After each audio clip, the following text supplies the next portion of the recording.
Good morning. Good morning. Today I want to talk about racism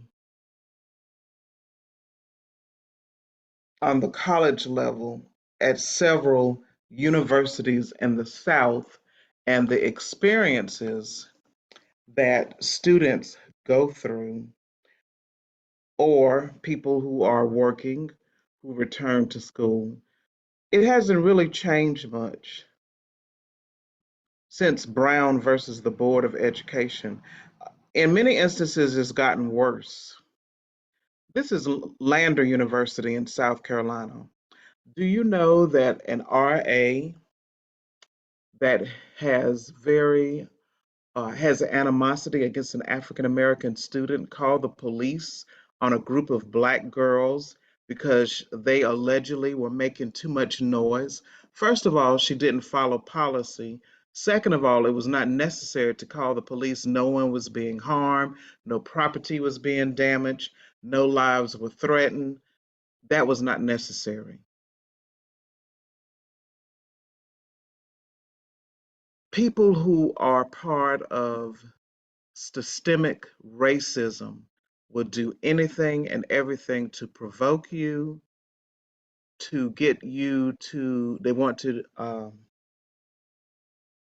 destroy your character and your reputation. And also, they make many efforts. This is probably even an effort to get her kicked out of school. So I recommended that she move to another dorm. And unfortunately, there are not a lot of nursing programs in this state of South Carolina. So, and then there's waiting lists on other places. So the enemy will do anything to deter you and to take away your blessing and your birthright. This is USC Columbia. This school also has a reputation for harassing and demeaning African American students. And the Office of Diversity assists them in this because they always sweep complaints under the rug and they encourage African American students not to file complaints and to keep silent so they can stay in their plush jobs.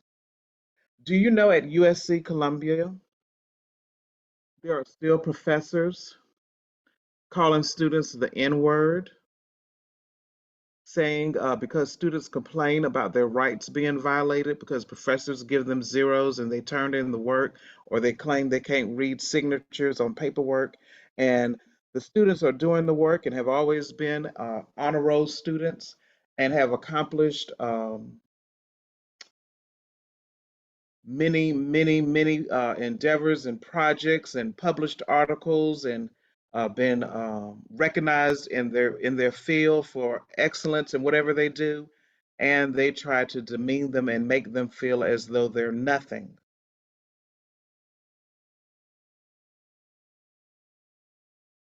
And finally, this is Limestone College. This is also a racist university as well, and we really need to stand up and be accountable in our community, and we need to unite, and we need to demand from our senators and governors and representatives that we are fairly and equally represented in these schools, and that we're allowed to matriculate through these schools in peace because we're paying for this education, whether you are using loans or whether you're paying out of pocket, you're paying for this education. Limestone College, there's a professor in the Department of Social Work who had the audacity to tell a student or someone who wanted to enroll in a program, who do you think you are? You think you are that because you have a doctorate degree and you didn't even tell us you had a doctorate degree.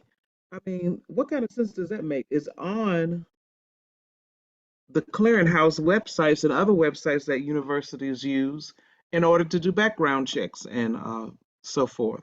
All your information is available if it's attached to a social security number. Nobody can hide anything.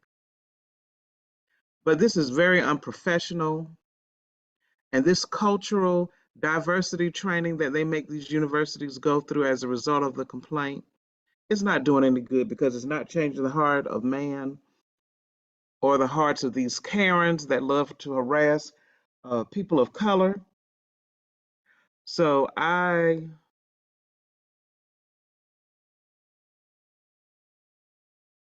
encourage you to be an advocate in your community and to write, call, email your legislators and tell them and demand we're not going to take this kind of treatment. We're taxpayers, we're contributing citizens within this country. We're not going to put up with this racial harassment. You're not going to keep doing it.